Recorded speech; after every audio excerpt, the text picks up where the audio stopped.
existem muitos textos na Bíblia que são importantes. E eu não posso dizer assim, né? Tipo, esse aqui é mais, aquele é mais. Vai depender muito do assunto que você vai falar. Mas tem alguns textos na Bíblia que eu acho que eles são assim, quase que um apelo para a gente investigar um pouco mais eles. Eu estava falando com o Mário logo no começo do culto, disse ainda para ele que quero continuar a conversa depois, porque é uma conversa boa. Uma coisa que mexeu muito com o meu coração e com a minha vida foi entender que se eu pesquisar, se eu estudar, e gente, hoje tem instrumentos assim incríveis de aprendizado para a palavra de Deus, eu posso descobrir tesouros ainda maiores que a Bíblia tem para me oferecer, que a Bíblia tem para me apresentar, enigmas que eu não conheço, coisas que eu não sei, mas que se eu for atrás eu posso descobrir. Existem ferramentas das mais diversas formas, tem Bíblias de todos os tipos de estudo, tem inteligência artificial, né? Quem aprende a usar a inteligência artificial consegue acessar muita coisa que nem estudando, por exemplo, numa faculdade ou numa classe você consegue. Já tem matérias disponíveis que não são disponibilizadas de outra forma. Você consegue acessar por ali coisas importantes. E eu estava falando com o Mário no início do culto que eu me embriago, eu me encanto cada vez que eu vou ler um texto e que eu destaco palavras e pego essas palavras e vou para os textos originais. E vou para o idioma original da Bíblia. E quando eu peço ainda para ele, de alguma forma eu pesquiso, eu vou olhando e aquele texto está me fazendo um apelo. E eu peço assim, Deus me ajuda a descobrir ainda o que esse texto quer dizer. E aí eu vou para o significado pictográfico de algumas palavras no idioma hebraico. Aí, gente, aí eu me empanturro. Porque aí amplia de um tanto aquilo que eu estou entendendo. E é uma ferramenta que está disponível para todos nós. A gente só precisa ter disposição de aprender a usar, né? E aí, aprendendo a usar tudo isso, eu tenho chego ao conhecimento de alguns textos que eu confesso a vocês, eu jamais vi, eu jamais ouvi, e se alguém já ouviu, que bom que já ouviu, mas eu nunca tinha ouvido dessa forma a explicação e o que esses textos de fato querem dizer. E essa semana, já no final do culto da semana passada, um texto estava muito forte para mim no meu coração, em Efésios capítulo 5, que ele diz assim, não vos embriagueis com vinho, onde há contenda, mas enchei-vos do Espírito, falando entre vós com salmos, hinos, cânticos espirituais, cantando e salmodiando ao Senhor no vosso coração. Ele dá tantos detalhes nesse texto sobre coisas que ele está dizendo que ele quer que aconteça, que significam exatamente o que significa enchei-vos do Espírito. E eu não sei se você entendeu sempre esse texto do jeito que eu entendi. Quando ele diz assim, enchei-vos do Espírito, parece que ele está falando para mim fazer alguma coisa para mim mesmo, me encher do Espírito. Né? Então, sempre me pareceu isso. Enchei-vos do Espírito. Mas nós não podemos esquecer que um texto sempre está dentro de um contexto. E aqui, dentro desse texto, é tudo sobre o que eu faço para o outro. Tanto que ele diz assim, enchei-vos do Espírito, falando entre vocês. Não é para você só falar com Deus, mas é falando entre vocês, cantando entre vocês, fazendo entre vocês essa adoração. Então, o que o texto está nos sugerindo aqui é, enchei-vos uns aos outros do Espírito. É de você encher o outro do Espírito. Não é de você somente se encher do Espírito. Não é de você ser aquela pessoa que vai até Deus e começa a sugar, a tomar, a encher, a colocar dentro de você o Espírito. Mas sim a enchei-vos uns aos outros. Encha os seus irmãos do Espírito Santo. E como é que eu encho meu irmão do Espírito Santo? Aí ele dá a sugestão do como você vai fazer isso. Ele diz, enchei-vos do Espírito, falando entre vós, com salmos, hinos, cânticos espirituais, cantando e salmodiando ao Senhor no vosso coração. Ele fala de duas atitudes. Da atitude externa que eu tenho, de cantar, salmodiar e abençoar o meu irmão, a minha irmã, para que ele seja cheio do Espírito. E no meu coração, eu estou cantando a Deus e salmodiando a Deus. Então ele fala na adoração em duas dimensões. A Deus e ao outro. Enquanto eu ministro a Deus, eu ministro ao outro também. E para mim isso muda o sentido desse texto, como sempre eu entendi ele, de uma forma radical. Porque até então parecia um texto mais voltado à minha atitude em relação a mim mesmo. Encha você mesmo do Espírito. Então eu já pensava no momento da minha oração, que eu vou no secreto, que eu vou no meu quarto, que eu vou lá sozinho, e que eu fico lá, e que lá eu me encho, que lá eu leio a Bíblia, que lá eu oro, e que eu ouço a Ludmilla, e que eu ouço o Drops, e que eu ouço, sabe, eu vou enchendo o meu coração, e eu vou lendo, e eu vou orando, e Deus vai me enchendo, e ali enchei-vos do Espírito. Mas não é isso que o texto está dizendo. O que o texto está dizendo é: enchei-vos uns aos outros do Espírito Santo. Enche o seu irmão do Espírito Santo, enche a sua irmã do Espírito Santo, cantando, salmodiando, falando. Falei, Deus, que coisa incrível é isso aqui. E esse enchei-vos, dentro do contexto de Efésios, ele é uma expressão muito comum na cultura hebraica. E nessa expressão muito comum, significa exatamente o seguinte: uma abertura, abra, crie uma abertura a nível espiritual, aonde a verdade manifeste o pacto que você tem com Deus e traga orientação ao seu irmão no caos que ele está vivendo através do Espírito que vive em você. Encher-se do Espírito, na língua hebraica, significa exatamente isso. Que eu vá diante de Deus, pedindo a Deus clareza, discernimento, unção, verdade e vida, e que isso saia de mim e entre na vida do meu irmão, e o meu irmão então tenha uma clareza da aliança que ele tem com Deus, e nessa clareza da aliança que ele tem com Deus, ele então tenha um despertar para essa aliança também na vida dele. Antigamente nós fazíamos muito isso na igreja. Nós cantávamos canções que tinham a ver com comunhão. Meu irmão, és importante para... Nós cantávamos muitas músicas que ministravam uns aos outros, que traziam palavra de Deus uns aos outros. Hoje a gente quase não faz mais isso, não é? A gente canta mais da gente para com Deus e de Deus para com a gente, e a gente fica reduzido a esse espaço, que é um aspecto importante. Mas esquecemos desse outro aspecto importante, de ministrarmos uns aos outros. Eu gosto, por exemplo, quando as pessoas estão no momento de louvor, cantando, orando, e de repente alguém de vocês se sente tocado pelo Espírito e vai orar com aquela pessoa, vai entregar para ela uma palavra de Deus, ou vai lá só e abraça e fica perto, cuida. Isso é ministrar uns aos outros. Isso é encher-nos do Espírito. Isso é uma prática da igreja dos primeiros dias. E quando eu li Efésios, eu gostei mais ainda. Porque ele fala que assim era com os do caminho. E você sabe o quanto eu gosto dessa expressão. Não tanto do cristão, mas os do caminho. Né? Que assim era com os do caminho. Que os do caminho faziam isso. Eles ministravam uns aos outros dessa forma. E isso para mim é algo incrivelmente importante para a igreja dos nossos dias. Nós precisamos aprender de novo a ministrar uns aos outros, a abençoar uns aos outros. Não como quem não erra. Não como quem é maior.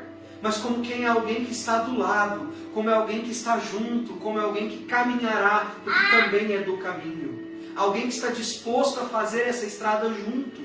Para que os dois cheguem a esse lugar que é tão necessário chegar. Que além de ser a presença de Deus, é o nosso lugar também de amadurecimento.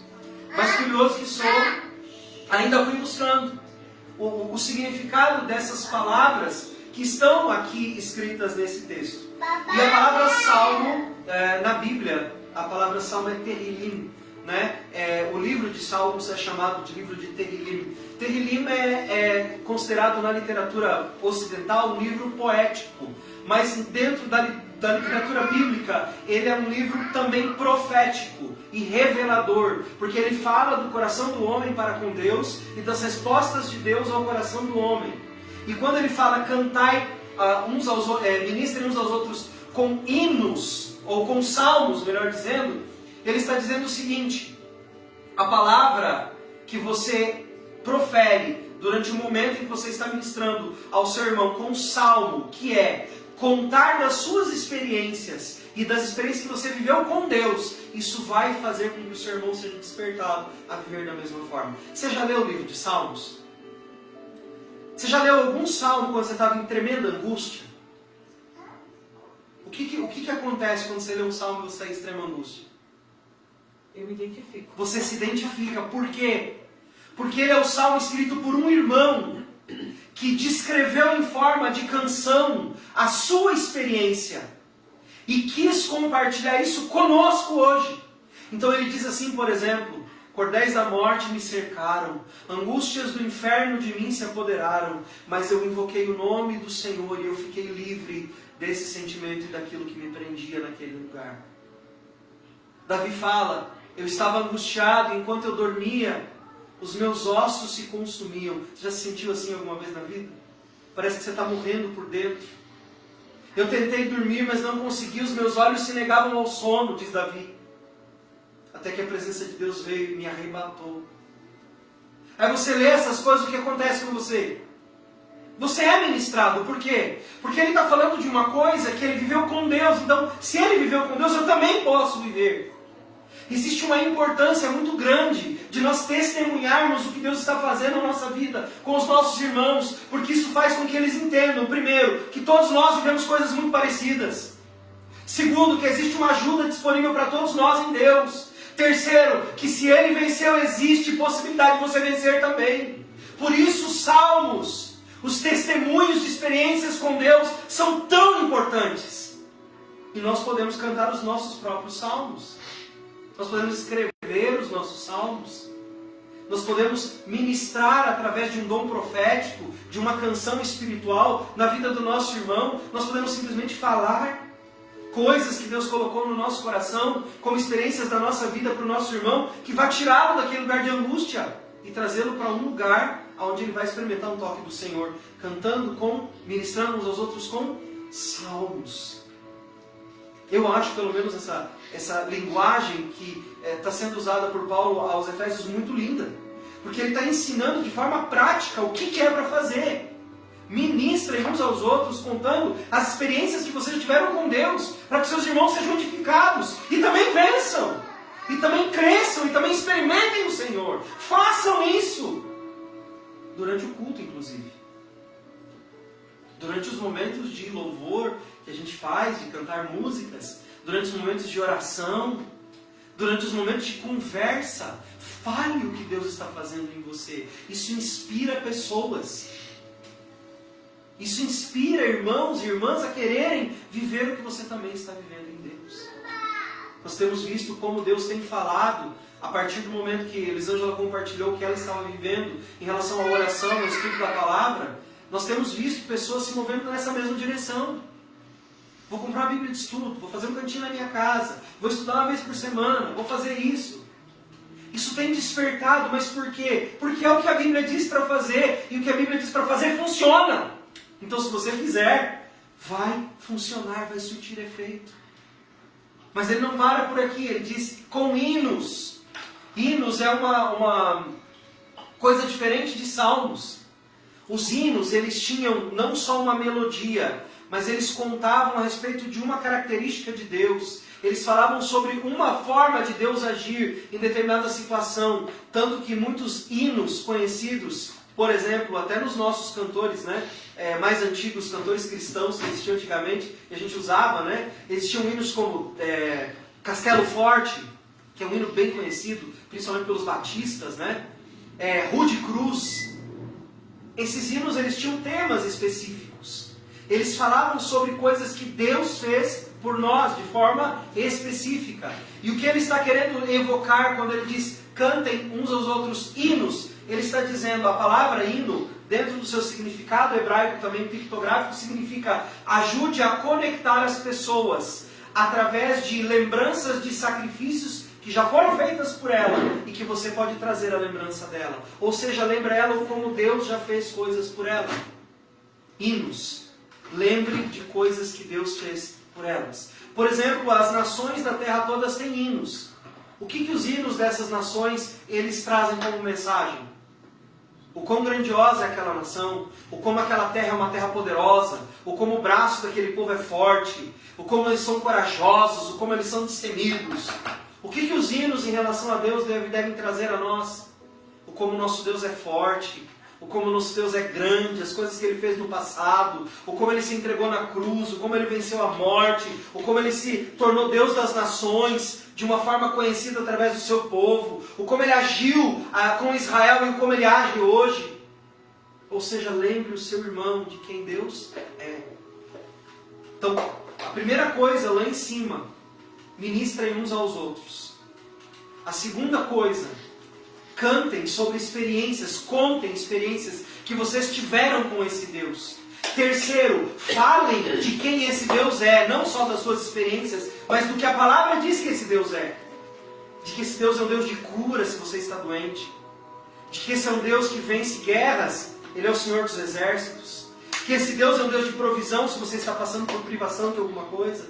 Que o seu Deus é um Deus que tem todo o poder no céu e na terra e que Ele pode fazer o impossível pela sua vida. Ministre, mostre a essas pessoas, entre vocês, o que você conhece sobre quem Deus é. Cante hinos. Fale da grandeza desse Deus, do como Ele é poderoso. E aí não acaba aqui. Ele ainda continua.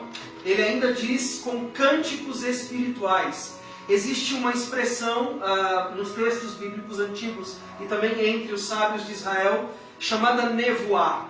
Nevoá é quando o Espírito de Deus toma a vida de um profeta ou de um mensageiro de Deus e ele não mais fala as suas palavras, mas fala as palavras de Deus. Cânticos espirituais. Nevoá. Que ele traz algo que Deus colocou sobre a vida dele para entregar para a vida do outro irmão. E aqui eu queria aproveitar para dar um ensino para a igreja. Eu acredito em profecia, eu acredito em revelação, eu acredito em interpretação dos dons de línguas, eu acredito em palavra de conhecimento, tudo isso existe. A forma de fazer isso é que nós precisamos ser cada vez mais maduros. Eu não gosto, por exemplo, de forçar uma pessoa a aceitar aquilo que eu digo. Mesmo que eu saiba que foi Deus quem disse. Eu digo, olha, isso aqui é o que Deus colocou no meu coração, eu trouxe a você isso e eu queria que você orasse por isso. Para que Deus confirmasse no seu coração aquilo que realmente é de Deus e aquilo que realmente é meu. Porque eu sou um ser humano, eu posso misturar as coisas. Então eu gosto dessa coisa madura e mais sensível e mais cuidadosa sobre a profecia. Mesmo quando Deus tomar alguém que será assim diz o Senhor, amém. Deixa ser usado por Deus, ser usado por Deus. Mas coloque diante de Deus. Para você separar o que é de Deus e o que não é de Deus. Porque nós somos falhos. E está tudo bem a gente ser falho. A gente está crescendo nisso. Mas Ele diz para a gente fazer isso. Dar essa expressividade aos dons espirituais. Então, esse texto está falando isso de uma maneira muito forte. E ele está falando para a gente. Que é para a gente fazer isso como uma prática da igreja. Que isso é uma identidade que a igreja deve ter andando nesse mundo. E aí eu lembrei muito de um texto de Romanos, capítulo 8, que diz, acho que é o versículo 19, a criação espera ansiosamente a manifestação dos filhos de Deus, a revelação dos filhos de Deus.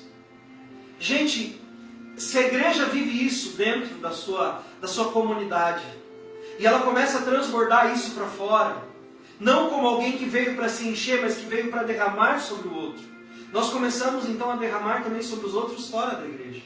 Porque isso vai se tornar um hábito de vida nosso. E nós vamos começar a transbordar Jesus e Deus e as coisas de Deus para os outros fora daqui. E a natureza, as pessoas, outros seres humanos, eles vão ver em nós a revelação dos filhos de Deus. E a Bíblia diz que toda essa natureza, todo esse mundo, está esperando que a gente viva dessa forma. Está esperando que a gente seja dessa forma. Não como uma bacia, mas como um rio que flui. Como que é o fluxo de um rio? De baixo para cima? É assim que o rio flui? Não. Aí você pode dizer, mas tem uma cachoeira invertida. Tá, isso é outra história. Estou falando no normal, né? No normal, o rio, ele desce. Não é? Sai da nascente e ele desce. Ele desce em direção ao quê? Aos vales. Aos lugares mais baixos. Para gerar vida. Assim como nós devemos ser um rio que vem de Deus e que desce aos lugares mais baixos para gerar vida. Que desce a lugares onde ele deve estar para gerar vida. Transbordar suas águas de vida no campo já semeado para que ele venha a ter vida. Essa é uma missão que Efésios está descrevendo, que Paulo está descrevendo aos Efésios, dizendo, vocês já receberam de Deus. Vocês já estão vivendo, vivam isso aqui, gente. Vivam essa comunhão, vivam essa vida, transbordem um sobre a vida dos outros, sejam como um rio que flui, desde Deus até os lugares mais baixos da terra, trazendo vida aonde vocês passarem. Como é que a gente faz isso? Ele já tem nos dado aqui, pelo menos um texto gigantesco, eu acredito, ele é pequeno em letras, mas é grande em significado, contando sobre como Deus tem agido na nossa vida, contando sobre como o nosso Deus é grande, cantando os seus hinos, e testemunhando da grandeza desse Deus a todos que estão à nossa volta, e mostrando a eles, olha, Deus está agindo na minha vida, Deus está agindo na minha igreja, Deus está agindo nos meus irmãos, eu vou testemunhar para você o que Deus tem feito. Quem de vocês viu a mensaginha da Lana lá no grupo da igreja essa semana? Como você se sente quando você vê aquilo? Eu participei disso, eu transbordei sobre essa família. Eu fiz algo pequeno, mas eu fiz. Tem, nesse rio todo tem uma gota que sou eu. Eu derramei essa gota no rio da vida desses irmãos. E eu fiz diferença na vida deles. Nas lutas que a Rita estava passando, lembram quantas vezes a gente orou? Vocês lembram? Nós derramamos gotinhas ali sobre a vida dela. Na vida da Vanessa, né? Quantas gotas nós já derramamos na vida das pessoas? As viagens que o Mário faz, na Andréia, né? Quantas gotinhas, né, Andréia? A gente já jogou sobre a vida da Andréia, nesse rio que flui, que é a igreja, que é a comunidade. Não como quem quer se encher, mas como quem quer encher o outro. Como quem quer participar daquilo que Deus está fazendo na vida do outro. Tem um livro que eu estudei logo que eu me converti, Conhecendo Deus e Fazendo Sua Vontade. Era um livro de dois americanos missionários, e eles criaram uma cartilha grossa, mas eu amava aquele livro. Lições assim intermináveis, tinha lições que eram de 8, 10 páginas. E eu amava fazer aquelas lições, porque o tema principal dele era o seguinte: identifique onde Deus está agindo e se una a Deus naquilo que Ele está fazendo. Fique atento, abra os seus olhos, permita que Deus use a sua vida para atingir, para alcançar a vida de alguém que está ao seu lado, precisando de algo. Ali onde ele está precisando é o lugar que Deus está agindo. Derrame sua vida naquele lugar. Então essa não é uma mensagem de revelações novas, mas ela é um chamado de Deus para nós, sobre a nossa maneira de viver a nossa vida. Transborde o Espírito de Deus sobre a vida de outras pessoas. Seja como quem derrama e não como quem está para se encher. Seja como quem derrama sobre o outro. Fale com salmos, hinos, cânticos espirituais. Traga essa simbologia toda sobre a vida daqueles que estão à sua volta. O Espírito não vem só para nos encher e nos deixar cheio, mas para transbordar sobre a vida do outro. Para levar sobre o outro aquilo que Deus nos deu. A Bíblia mesmo fala, Paulo diz assim, né?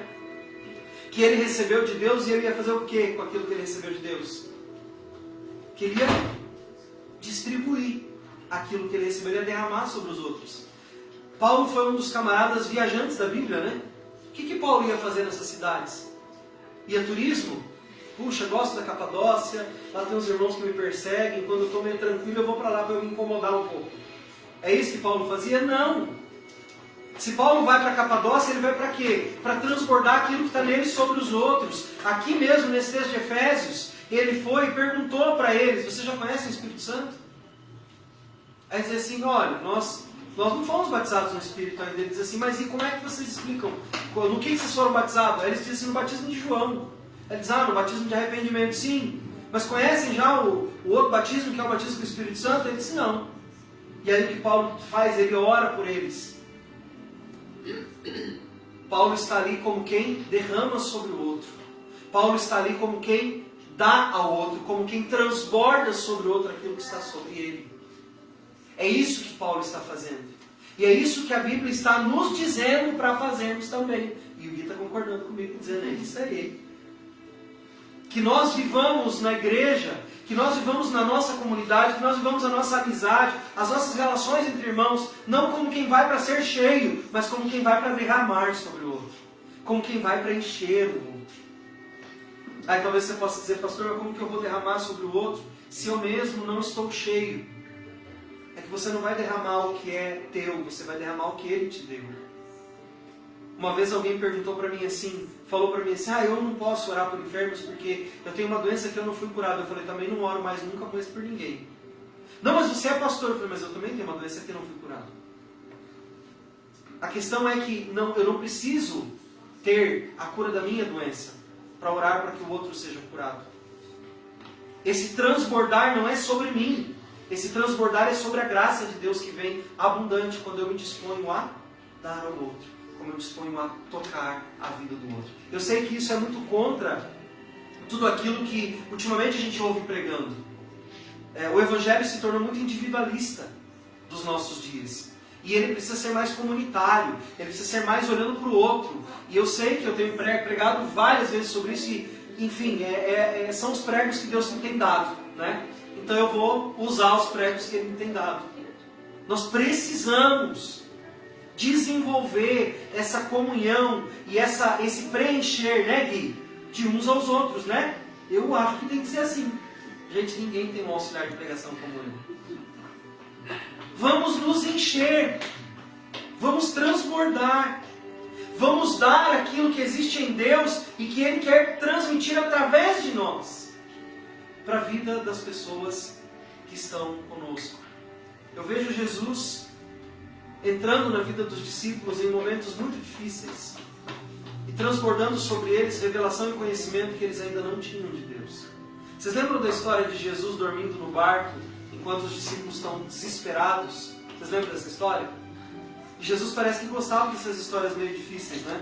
Que tem uma outra que eles estão no barco sozinhos, Jesus diz, depois eu alcanço vocês. Vocês lembram dessa história? E daí de repente estava de noite, a névoa, o vento meio contrário, e aí o que acontece? Aparece um Jesus andando sobre as águas, num lugar que não era para eles terem ido, porque o vento era contrário. Às vezes nós vamos a Deus em situações complicadas da nossa vida, e parece que as coisas pioram um pouco, não parece? Você já está com medo do mar, você já está com medo da noite, você está num lugar que você não está se sentindo seguro, e de repente ainda você diz assim, puxa, Deus bem que podia vir, e de repente você avista um fantasma. Sabe aquele ditado popular, quanto mais eu rezo, mais assombração me aparece? Eu acho que eles tiraram dessa história, né? Os discípulos estão ali, aquele mar está meio esquisito, aquela noite com ventos contrários, eu estou enfrentando uma coisa difícil, e de repente Jesus vem. Eu chamei e ele vem. Mas parece que ele vem contra os discípulos, ele não veio a favor. Porque ao invés de ele vir anunciando, né, podia ter vindo num cavalo branco, ou com a face transfigurada em luz, mas não, parece que ele vem normal mesmo. A ponto do discípulo olhar e dizer, se ele está normal demais para ser Jesus. Eu acho que é um fantasma, erramos de novo a mira. Parece que existem momentos na nossa caminhada que isso acontece. Que a gente quer que Deus se envolva no que está acontecendo na nossa vida, e parece que Ele, além de não se envolver, ainda parece que Ele vem meio com uma forma de fantasma. Você já não teve a impressão que às vezes Deus parece estar avacalhando com você, ao invés de te ajudar? Todo dia. Todo dia. E aí você olha e diz assim, mas parece um fantasma. Por quê? Pedro e os discípulos estavam esperando talvez uma manifestação de poder. E o que Jesus estava querendo dar para eles era uma manifestação de autoridade. Talvez nós como igreja temos buscado muito a manifestação do poder, e talvez nós tenhamos que estar evidenciando a nossa autoridade. E não que os dons têm que parar, que as profecias têm que parar, não. Mas com autoridade. O que é com autoridade? É aquele negócio que você vai e não se abala. Você sabe do riscado que você está envolvido. É isso aqui, então eu sei como Deus age nessas circunstâncias. Né? Tem um autor americano, Jordan Peterson, ele escreve, não desperdice o seu câncer. Eu achei ótima a sugestão da leitura. Não desperdice o seu câncer. E nesses escritos dele, ele diz pra gente que a gente deve olhar para isso e dizer, tá, tem um negócio aqui que eu preciso lidar e que é bem sério aos olhos humanos, mas como é que Deus age com relação a isso? O que Deus diz para eu fazer em relação a isso? Qual é o meu papel de reação ou de ação diante de uma proposta de Deus difícil para mim? Como que eu tenho que agir? Eu acho que Jesus já tinha ensinado os discípulos o suficiente para eles entenderem que eles não precisavam temer absolutamente nada. Que eles não precisavam ter medo de absolutamente nada. Mas quando Deus aparece no meio da encrenca deles, eles enxergam um fantasma. Não é? Eles não enxergam o Jesus mesmo. Eles enxergam um fantasma. A ponto de que alguém vai até ele e diz então, né, me manda aí andar, ele anda, E num determinado momento o que acontece? Ele presta atenção na realidade, já falamos sobre isso. E a realidade trai ele. E ele acaba, afundando. E Jesus olha e diz assim, caramba, até quando? Jesus não diz caramba, eu estou dizendo caramba, né? Não está escrito lá no... Pedro, caramba, hein? Não, Jesus não falou isso para ele. Eu estou falando. Mas puxa vida, né? Até quando? Eu vou ter que ficar ensinando vocês o básico. Vocês já deviam estar num nível de confiança que se eu mandei você fazer uma coisa, faz de boa. O vento para você devia ter sido um refresco. Você devia ter pensado assim, puxa, além de me mandar dar sobre as águas, ele ainda mandou um ventinho para me refrescar. Para eu não cansar até lá. Para eu não suar até lá.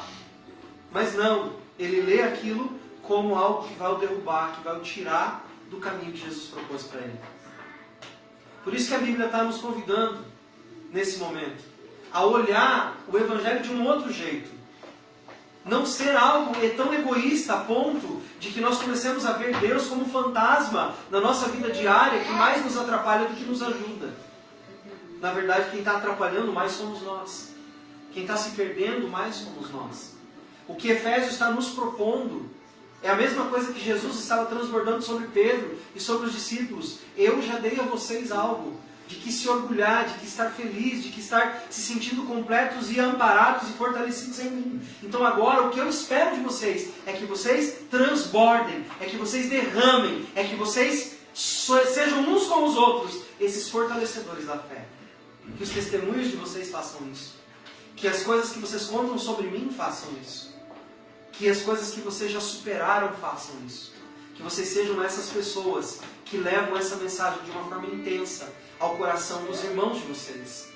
Para que eles sejam edificados, para que eles cresçam na sua fé.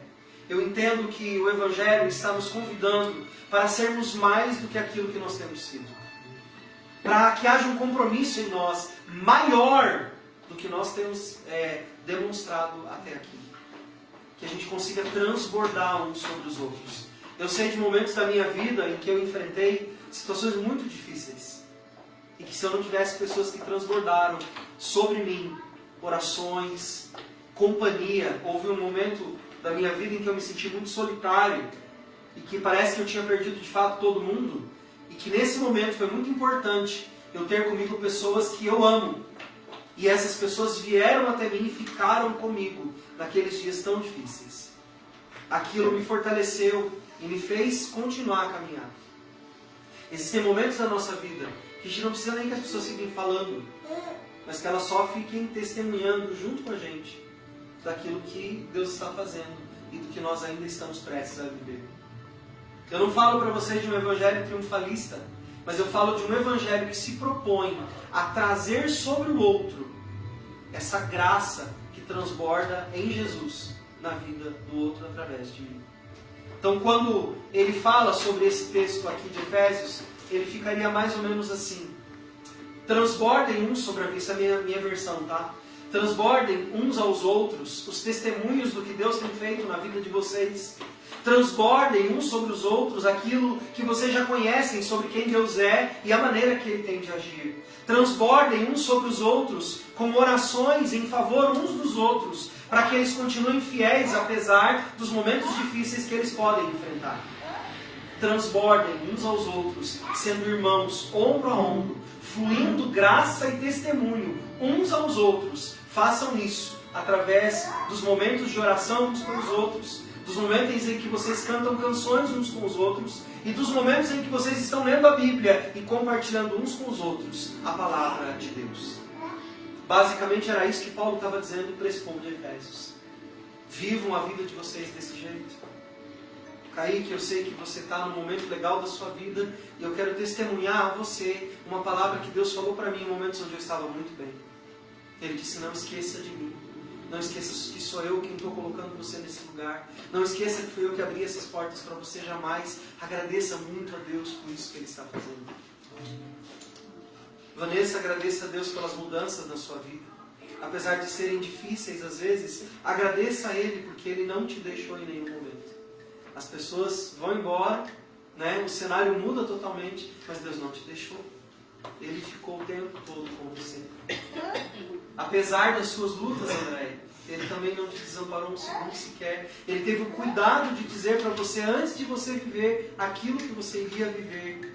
Lembra do que Deus fez? Lembra de como Ele foi cuidadoso com você? Esse Deus não mudou. Ele continua sendo cuidadoso com você. Lembra, Vanessa, como Deus te mostrou a verdade?